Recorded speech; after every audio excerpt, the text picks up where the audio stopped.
दोस्तों, मद्रास हाईकोर्ट की एक रूलिंग ने हाल ही में भारत में पॉक्सो एक्ट, चाइल्ड पोर्नोग्राफी और उससे जुड़े कानूनों पर बहस दोबारा से तेज कर दी है। इस पर सुप्रीम कोर्ट ने संज्ञान लेते हुए इस पिटीशन को दोबारा सुनने और मद्रास हाईकोर्ट के फैसले को चैलेंज किए जाने की अर्जी को स्वीकार किया है।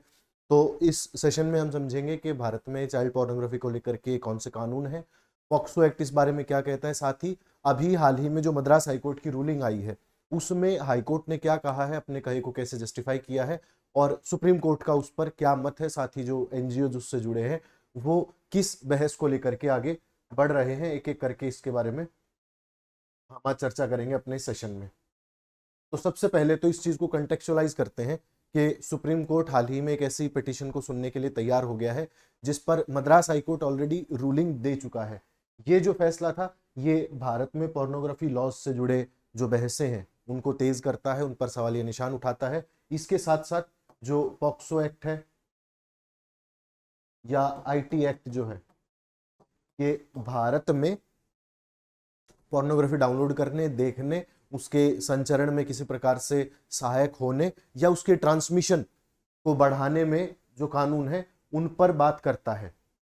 तो ये जो रूलिंग क्या कहती है मद्रास हाईकोर्ट की, उसने कहा कि अगर कोई व्यक्ति सिंपली डाउनलोड कर रहा है, देख रहा है चाइल्ड पोर्नोग्राफी, तो वो ना तो पॉक्सो एक्ट के तहत दोषी माना जाएगा और ना ही उसको आईटी एक्ट के तहत किसी प्रकार का दोषी माना जा सकता है। वो एक ऐसी सेवा, एक ऐसी वस्तु का उपभोग मात्र कर रहा है जो ऑलरेडी अवेलेबल है। हमारा उद्देश्य होना चाहिए कि हम उन व्यक्तियों तक पहुंच बनाएं, उन व्यक्तियों को रोकें जो इस प्रकार के कार्यों में सहायक होते हैं, इनको आगे बढ़ाते हैं। ये तो कहा मद्रास हाईकोर्ट ने। उसके बाद बात आगे बढ़ जाती है, दो एनजीओज हैं। एक एनजीओ है जिसका नाम है justice right for children alliance और दूसरा दिल्ली का एक एनजीओ है जिसका नाम है बचपन बचाओ आंदोलन। इन दोनों ने उस फैसले के खिलाफ प्ली फाइल कर दी, अपील फाइल की और उन्होंने कहा कि जो मद्रास हाईकोर्ट की रूलिंग है वो नेगेटिवली इंपैक्ट कर सकती है चाइल्ड वेलफेयर को। कैसे कर सकती है? पहली बात तो कि मान लीजिए अगर किसी चीज के उपभोग को इतना सामान्य बना दिया जाएगा तो हर व्यक्ति, खास करके जेन जी, उसको बहुत ज्यादा उपभोग करेंगे और जो चीज इजिली एक्सेसिबल होती है हम उन क्राइम्स में संलिप्त होना बहुत जल्दी चाहते हैं या हो जाते हैं। तो एक तो उनके वेलफेयर को नेगेटिवली इंपैक्ट करेगा। साथ ही जो सीनियर एडवोकेट्स कुछ हैं उन्होंने कहा कि ये ऐसे लॉ हमें स्टैब्लिश करने पड़ेंगे जो इस प्रकार के कृत्यों को रोकें, ना कि उनको बढ़ावा दें। तो मद्रास हाईकोर्ट का ये जो डिसीजन है इन दोनों के अनुसार, एनजीओ के अनुसार, ये चाइल्ड पोर्नोग्राफी को बढ़ावा देने वाला, इसके अलावा इन टेंडेंसीज को सोसाइटी में और ज्यादा मजबूत करने वाला हो सकता है। अब है या नहीं है, इस बात को समझने से पहले देखेंगे कि ये दरअसल जो रूलिंग आई है वो क्यों आई है और किस केस में आई है। तो S Harish versus inspector of police and another, इनका एक मामला था। उन्होंने मद्रास हाई कोर्ट में जाकर के क्रिमिनल प्रोसीडिंग चलाई एक आदमी के खिलाफ जिस पर यह केस था कि उसने चाइल्ड पोर्नोग्राफी डाउनलोड की, देखी। हाईकोर्ट ने इसमें कहा कि आपको सिर्फ अगर डाउनलोड करना है और देखना है और अगर आप इस पर कोई फर्दर एक्शन नहीं कर रहे हैं, दैट मीन्स कि आप कोई कानून वायलेट नहीं कर रहे हैं। अभी ये बात अलग है कि भारत में पोर्नोग्राफी डाउनलोड करने, देखने और उसके संचरण को बढ़ावा देने, उसके लिए कानून अलग है, उसमें भी 5 साल की सजा और फाइन का प्रावधान है। लेकिन यहां पर इन्होंने कहा कि आप कोई कानून नहीं तोड़ रहे हैं। इसने कहा कि जो एग्जिस्टिंग लॉज है ना, वो इस चीज को कवर नहीं कर सकते कि आप अगर सिर्फ देख रहे हैं तो आपके ऊपर कोई एक्शन किया जा सके। ये इन्होंने सवाल उठाया। फिर आगे ये कहते हैं कि भारत में क्या फ्रेमवर्क है। तो केरला हाईकोर्ट ने इससे पहले एक रूलिंग दी है और उस रूलिंग में केरला हाईकोर्ट ने साफ साफ कहा कि वॉचिंग पॉर्न और child pornography is not a crime in itself. और उन्होंने कहा कि exception applies in case of viewing child pornography. यानी कि मद्रास और केरला हाईकोर्ट ने कॉन्ट्राडिक्टिंग व्यूज दिए, एक अलग क्षेत्र में अलग कानून, अलग क्षेत्र में अलग कानून।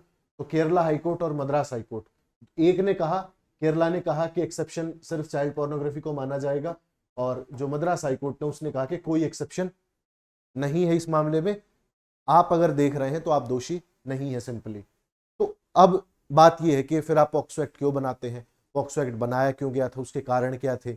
उसके कारण तो सिंपली यही थे ना कि हमारे बच्चों के खिलाफ protection of children from sexual offences act 2012, इसका मकसद ये था कि हमारे बच्चों को अलग अलग जो ऑफेंसेस होते हैं उनके अगेंस्ट, खास करके जो सेक्सुअल ऑफेंसेस होते हैं, उनसे रोका जाए। अगर ये टेंडेंसीज बनी रही, बची रही, तो इससे होगा क्या? इससे होगा ये कि बच्चे will be more prone to their sexual abuses. और भारत में तो ऐसा माना जाता है कि हर दूसरे बच्चे के साथ ये होता है। तो अगर ये जारी रहा तो ये हमारी सोसाइटी को कहाँ लीड करेगा। तो हमें ऐसे कम से कम जो हमारे इंस्टीट्यूशंस हैं उन्होंने बचाना चाहिए, और खास करके सुप्रीम कोर्ट, हाई कोर्ट्स की जिम्मेदारी बनती है कि वो ऐसे गलत प्रेसिडेंट्स एस्टेब्लिश ना करे सोसाइटी में। तो देखिए, जो प्रोविजंस है, कानूनी बात कर लेते हैं, तो भारत में लीगल फ्रेमवर्क क्या है। Under section 67B of the IT act ये कहता है कि ये जो भी बहुत सारे रिलेटेड चाइल्ड पोर्नोग्राफी हमारे अपराध है उसमें देखना भी शामिल है, उसको पनिश किया जाएगा। तो ये एक धारा हो गई, सेक्शन हो गया 67B of the IT act कि अगर आप देखते भी हैं, आईटी माने इंफॉर्मेशन टेक्नोलॉजी, यानी कि आपके जो टेक्नोलॉजी से संबंधित आपके फोन, इंटरनेट वगैरह से संबंधित जो कानून है वो इस एक्ट में है। तो ये कहता है कि जहां जहां आप देखेंगे, पाए जाएंगे देखते, तो ये पनिशेबल ऑफेंस है। लेकिन फिर उन्होंने अपराध क्यों नहीं साबित होने दिया? उन्होंने कहा कि सिर्फ देखना अपराध नहीं है, ठीक है, डाउनलोड करना अपराध है और इससे रिलेटेड एक्ट्स भी अपराध हैं। 5 कैटेगरीज हैं जिनको पेनलाइज किया गया है, सिर्फ देखना नहीं। अगर आप उसको पब्लिश करते हैं, माने उसको बना करके अपलोड करते हैं, उसको ट्रांसमिट करते हैं कि एक से दूसरे व्यक्ति को भेज रहे हैं चाइल्ड पोर्नोग्राफी या उस वैसा कोई मटेरियल इलेक्ट्रॉनिकली भेज रहे हैं, आप बना रहे हैं, ढूंढ रहे हैं, डाउनलोड कर रहे हैं, उसको बढ़ावा दे रहे हैं या लोगों में बांट रहे हैं ऐसा मटेरियल, तो आप दोषी हैं। उसके अलावा अगर आप इन सारे कृत्यों में, चिल्ड्रन के ऑनलाइन सेक्सुअल एक्टिविटीज में अगर आप किसी भी प्रकार से एंगेज्ड हैं तो आप उसके दोषी हैं।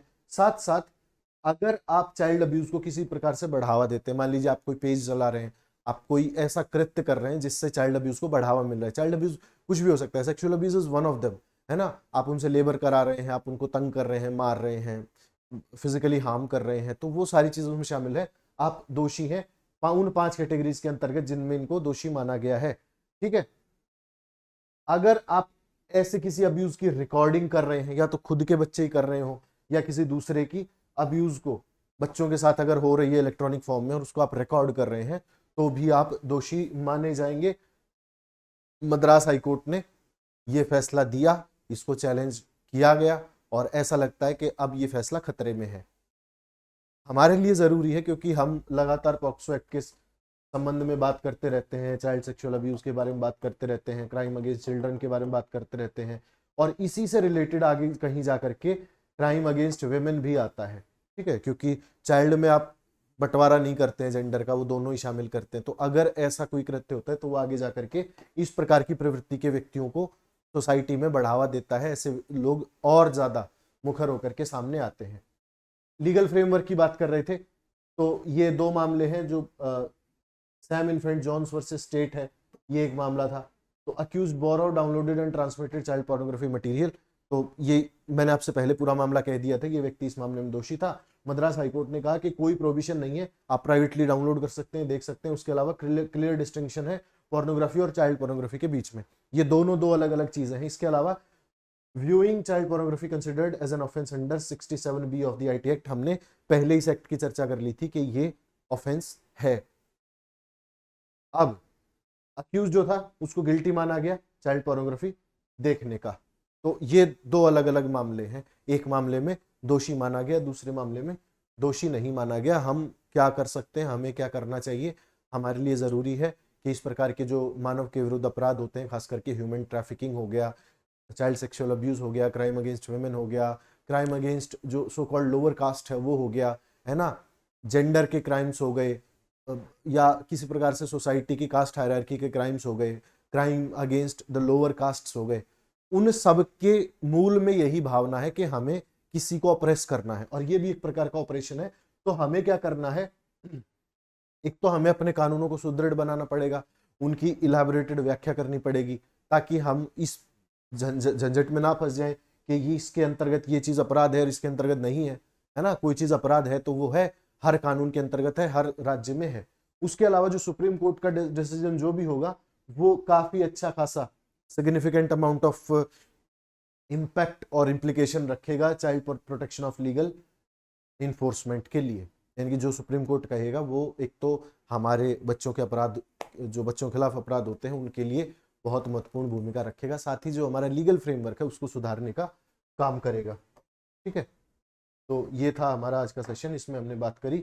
अब आपके लिए एक जानकारी है, पहला तो अगर आप अनअकैडमी के कोई भी कोर्सेज सर्व करना चाहते हैं तो डिस्क्रिप्शन बॉक्स में लिंक होगा, वहां से जाइए और जितने भी हमारे लेटेस्ट कोर्सेज हैं, बैचेस हैं, अगर आप जुड़ना चाहते हैं हमारे ऑनलाइन मेंटोरशिप प्रोग्राम से, ऑनलाइन टेस्ट सीरीज से या ऑनलाइन सी सेट कोर्स से, मेंस और मेंस टेस्ट सीरीज, जिस प्रोग्राम से भी आप जुड़ना चाहें आप जा सकते हैं। अभी आपको हेवी डिस्काउंट्स के साथ वहाँ कोर्सेज मिलेंगे। हमारे क्लासरूम लाइव लर्निंग एक्सपीरियंस से जुड़िए, आप कोड यूज़ कर सकते हैं अजय पवार 222, आपको 50% का ऑफ इस पर रहेगा।